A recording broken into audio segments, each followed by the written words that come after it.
gathered here for the dedication of the Ruth and Heinz-Horst Deichmann.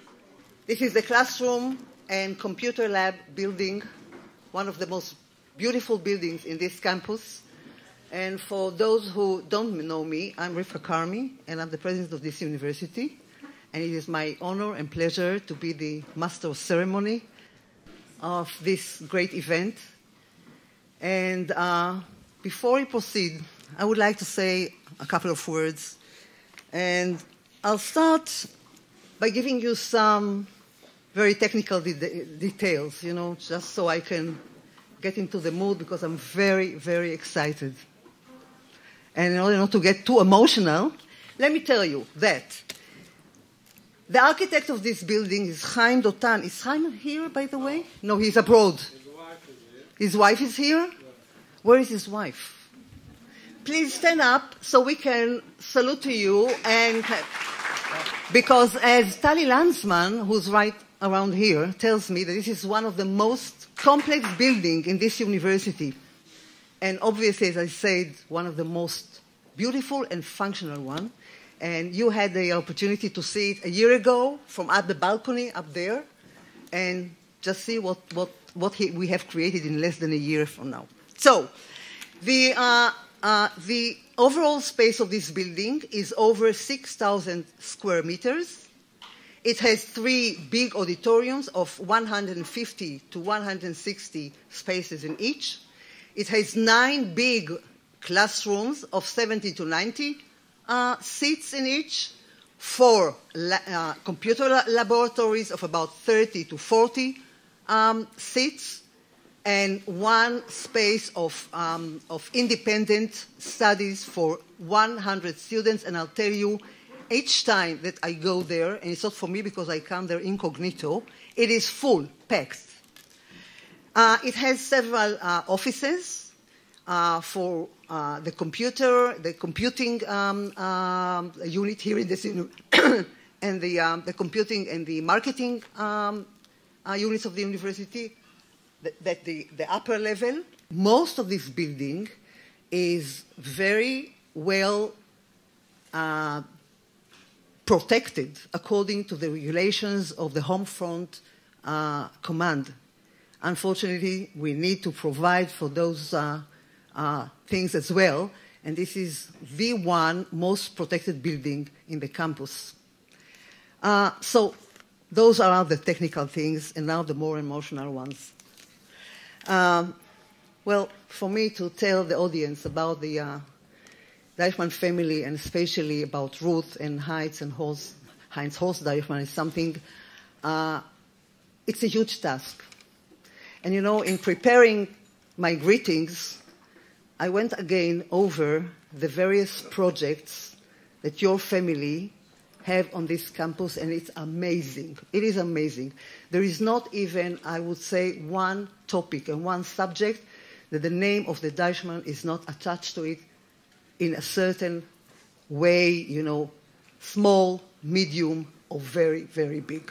So with your permission, I do want to go through some of the, not all of them, some of the items that throughout the years, your father was so generous and open. And, this kind of a man that, and I'm sure Avishai is going to address us in a moment. When you tell Dr. Deichmann, this is what we need, this is what's important to us, it is done. It is a done deal. And the scope is amazing. So, dear Avishai, member of Knesset, Professor Avishai Baraverman, you will always remain our Avishai, no matter what. Heinrich, Susanna, Julia, Ute, Dani. If we talk about buildings, all right? So we have the health professions, the mathematical building, the community action, Deichmann Plaza. We talk about programs. We heard about labs, rock mechanic lab, desert research, desert scholars, chairs in surgery, Arab-Jewish communication, our Jewish Arab-Jewish joint projects. Obviously, chamber music, Albert Katz School at the Boker, visiting professors in arid agriculture, visiting professors in business ethics, various kinds of equipment, various kinds of fellowship. Tzipi is already gone, but an annual, she's not there. I'm sorry? Oh, she had to teach, yeah. An annual conference on interfaith Jewish Christian issues, which is very close to Dr. Deichmann's heart. Jordan-Israeli disaster preparedness, a course, a 3-year course that we brought Jordanian students over here. The Jacobi Center for Jewish Medical Ethics, recruitment, obviously, of young scientists here, providing for Soviet immigrants, for Bedouin Arabs. The list is endless. The list is endless. Bricks and mortar, but all kinds of very, very important projects without which this university would not have been the university it is. So, thank you very much. We are going to miss Dr. Deichmann, Heinz, very much, but we're going to have his voice with us and his spirit for sure.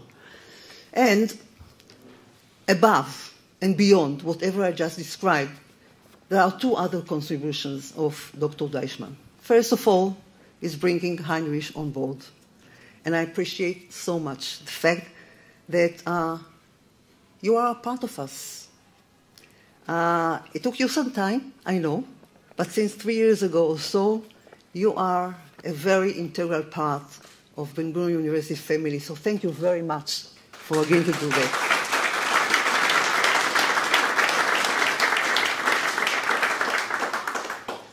And the bonus, both for the university, but especially for me personally, is Professor Ruth Deichmann. Professor Ruth Deichmann. Professor Ruth Deichmann is a great, great scholar, and she's directing the center that actually she has founded and has become a very important center in Israel. And you know, it has become an international center, one of its kind. It is called after Jack Club. It is a Center for History and Philosophy of the Life Sciences. And after 2,000 years, we are going eventually to bring together the humanities and social sciences and the sciences thanks to Ruth Deichmann. Please give her a hand because she deserves it.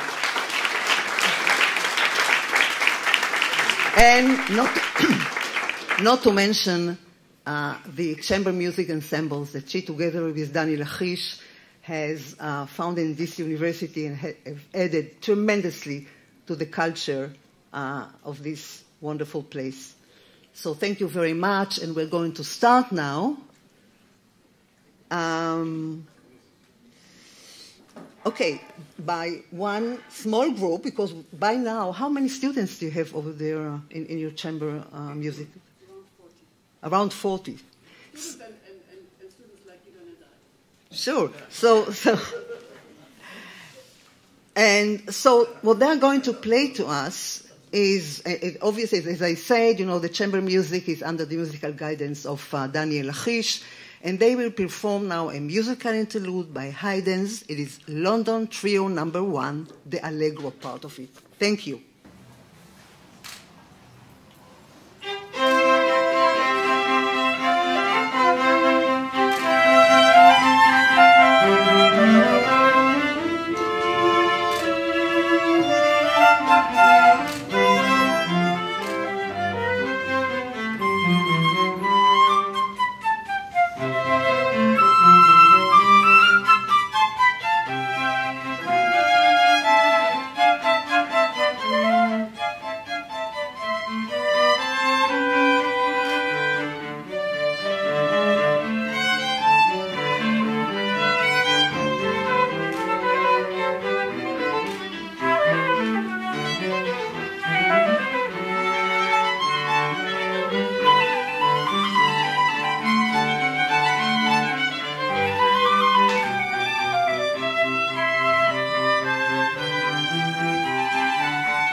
No, I just said we chose this piece. I mean, usually we are not playing together. We created this group for today.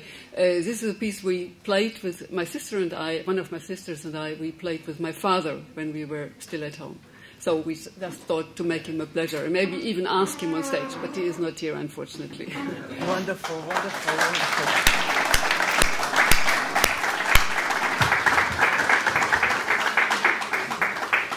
Member of Knesset Avishai Braverman, previous president of this university, Professor Avishai Braverman, the one and only one.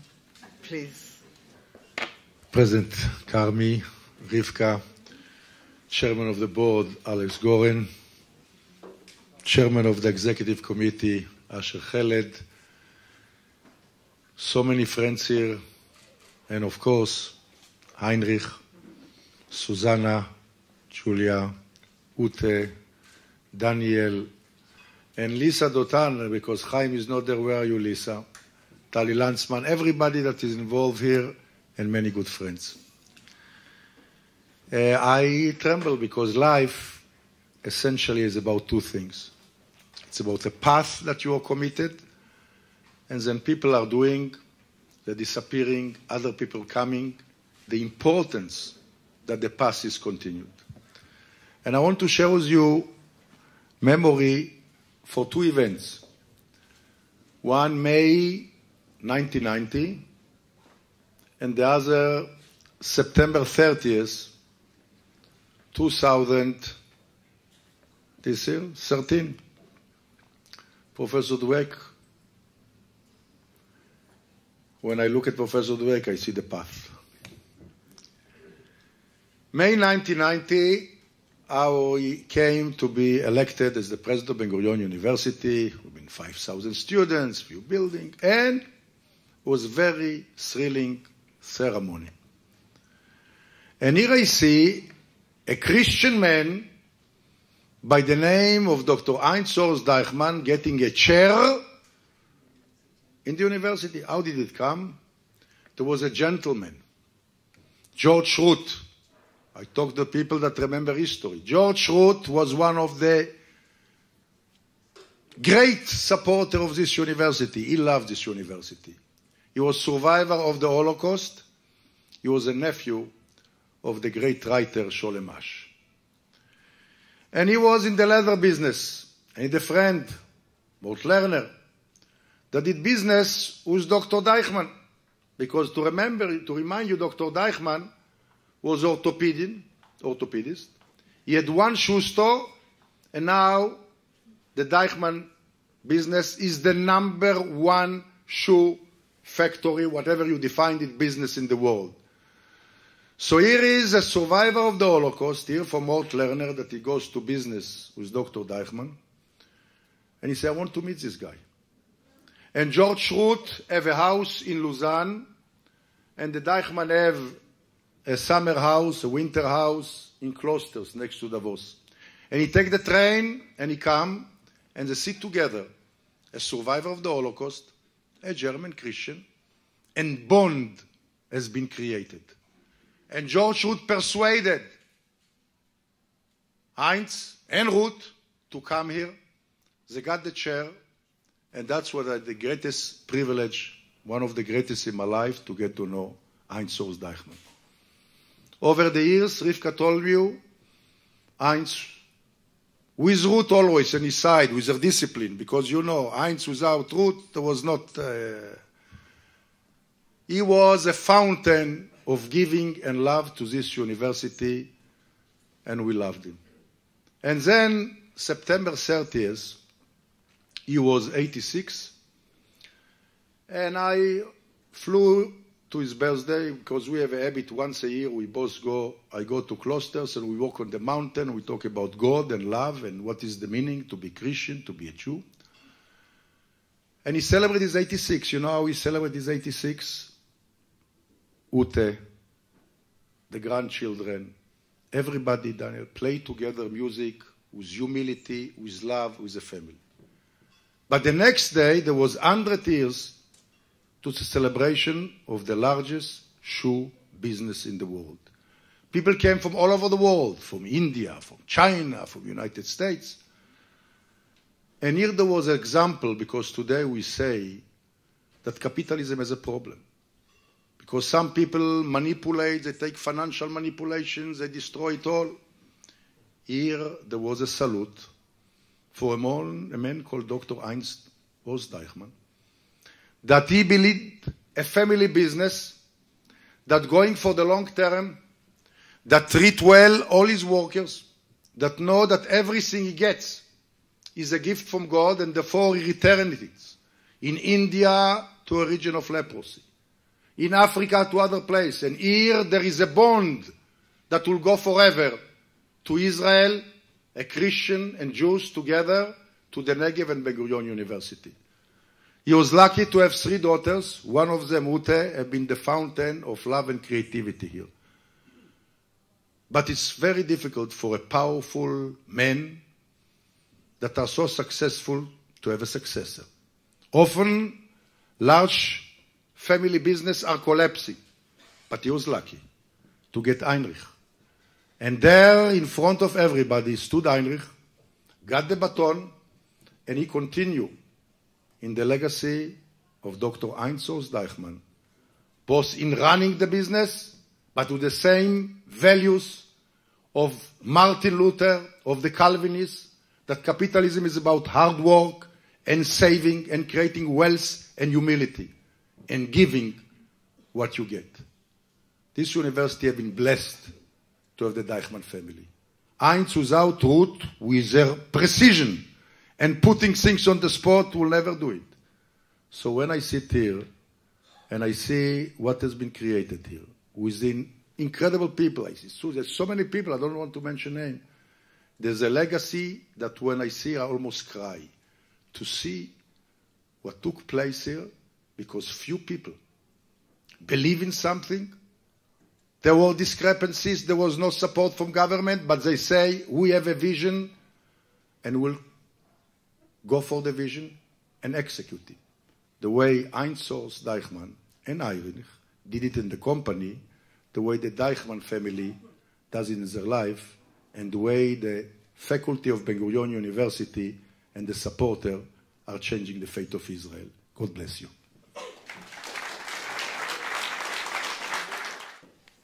I call now upon Professor Steve Rosen, who is the Deputy of the Rector, to say a few words.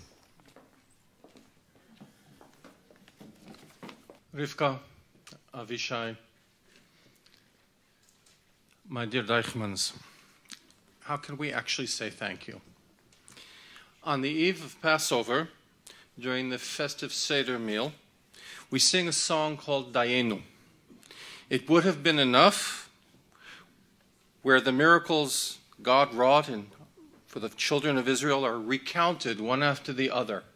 We sing this song, and after each one, we say it would have been enough. Of course, it's never enough, but we thank. We would have been grateful for just that one miracle. And here you are again, the Deichmanns. After the long list of endowments and gifts that Rivka gave only a partial recounting of, and another major building. And we've been saying Dayenu for a long time. And I think we'll be saying Dayenu for a long time to come. So thank you yet again. This building we are dedicating here is a special one.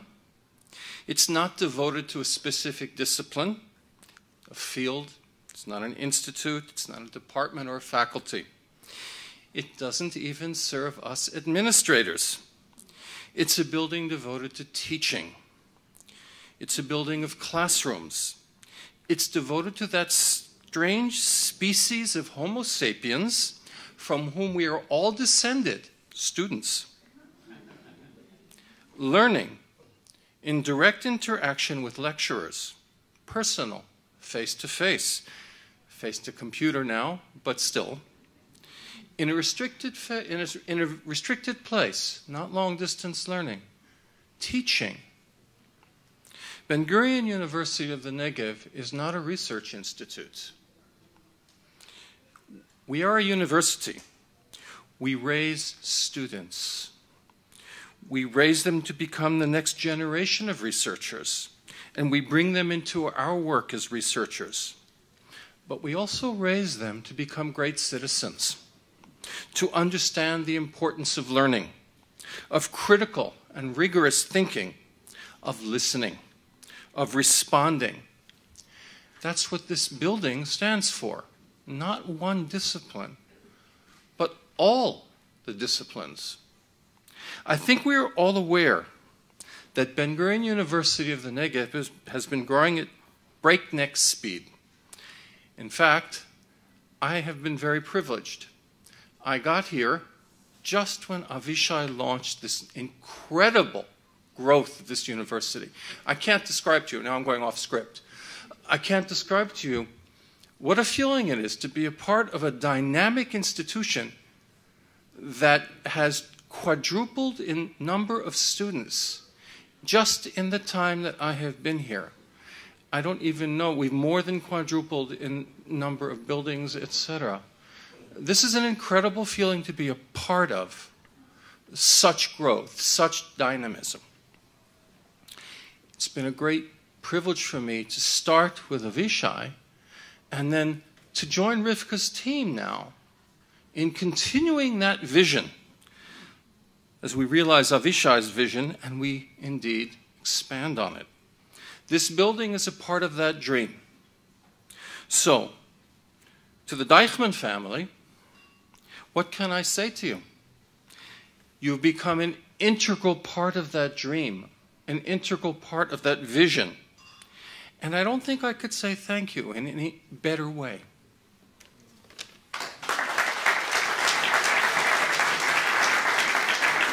This is to Dr. Heinz-Horst Deichmann. In appreciation of your friendship and support on the occasion of the dedication of the Ruth and Heinz-Horst Deichmann Classroom and Computer Lab Building. Professor Rivka Karmi, President, May 19th, 2014. And this is the key.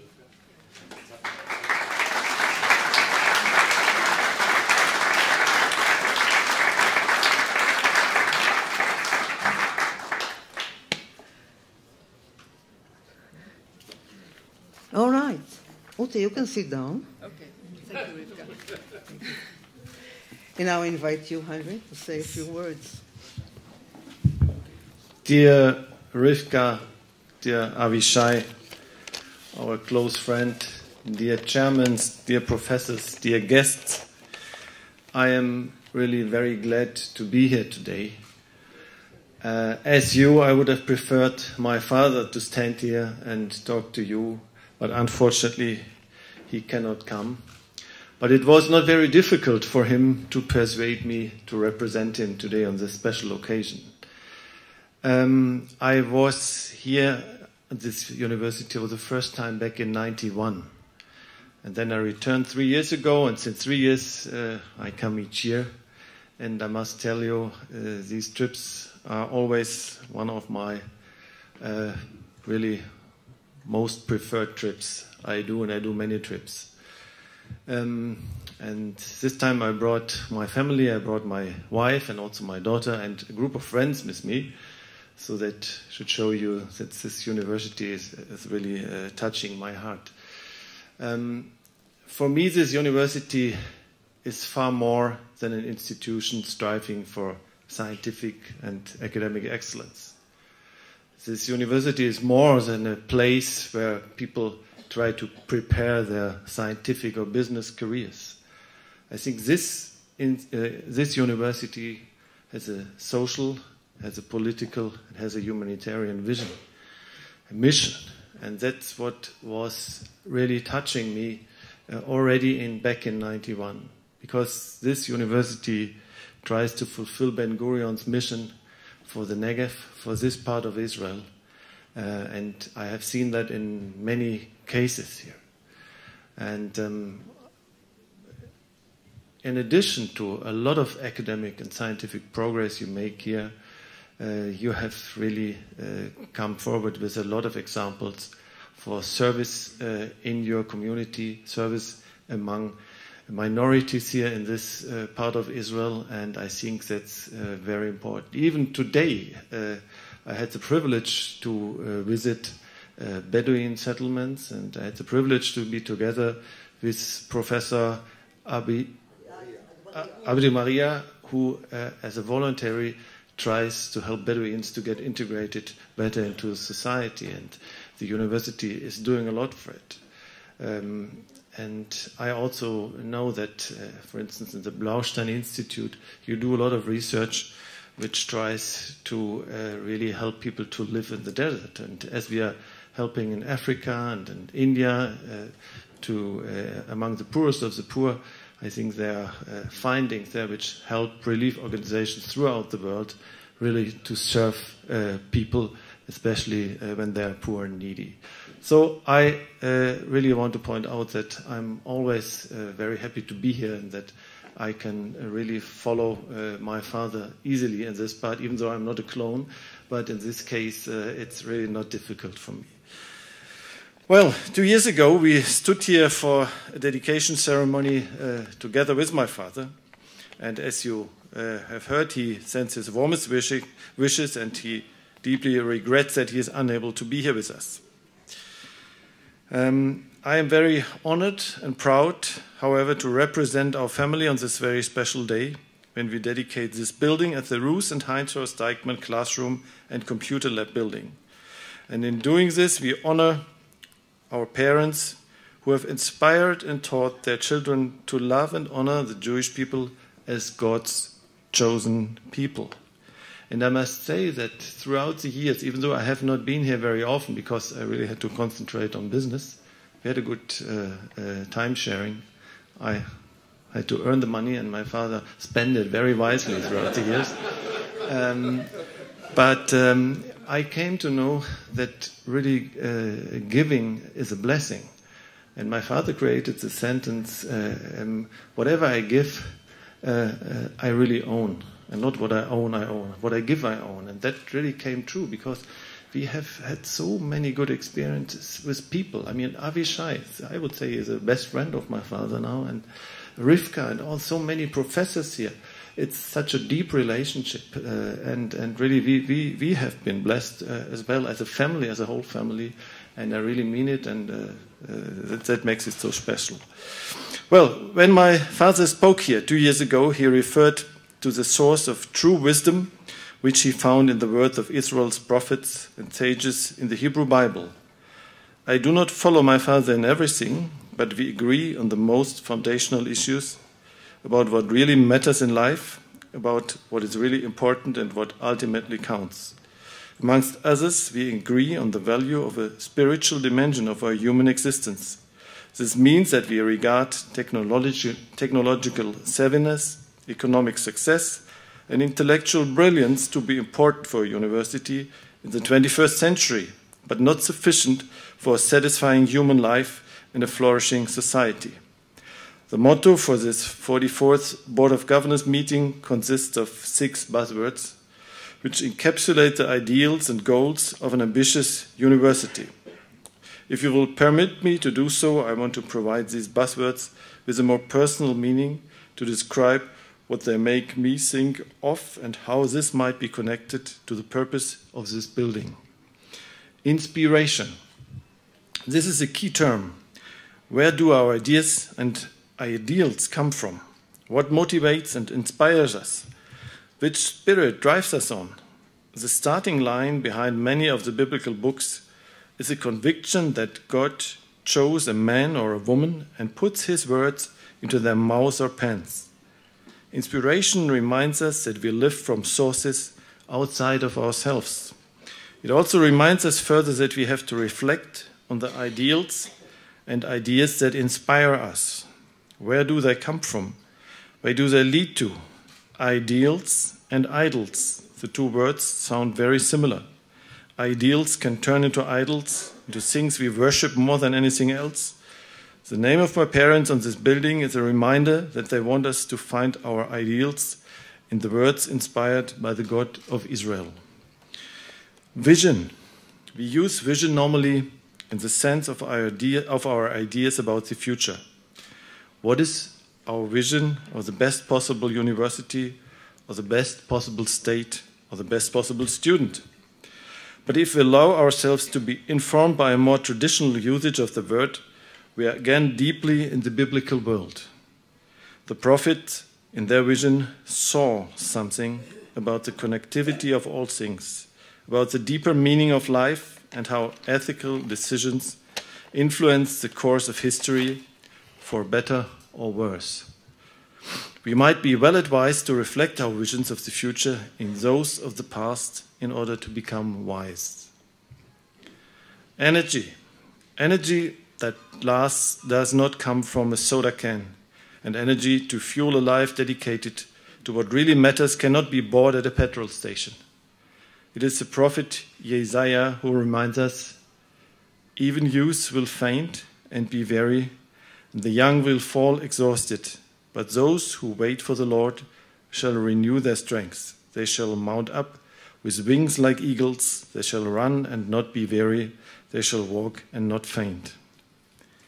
Acknowledging these words of wise counsel and time-honored wisdom, we dedicate this new Ruth and Heinz-Horst Deichmann classroom and computer lab building to provide resources for students and researchers to achieve excellence in research that leads to innovation to improve life on this planet. We acknowledge that human creativity is the key to make this world a better place. But human creativity also has the potential to make this world into a moon-like desert. Therefore, it is my wish that the excellence, innovations, and creativity aspired to are not sought in isolation from the sources of true humanity, the sources of faith, hope, and love, as they can be found in those words inspired by the God of Israel. Thank you very much for your attention. May God bless you.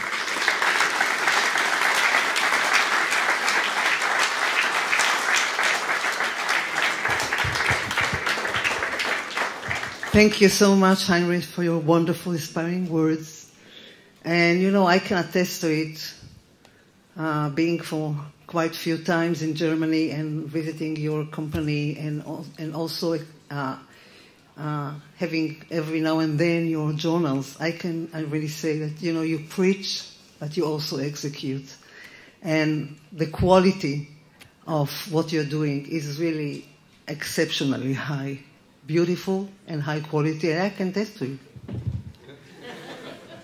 And I didn't do it before because of this event, because I really both like it and, you know, I use it forever. I wish they were gone.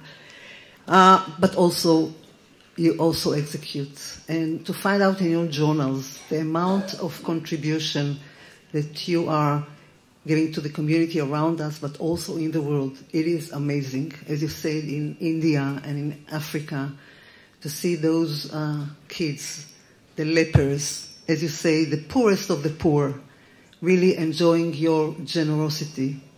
It is amazing. So we are very fortunate and very privileged to have your whole family associated with our institution. And I wish ourselves that this will be the case for very many years to go.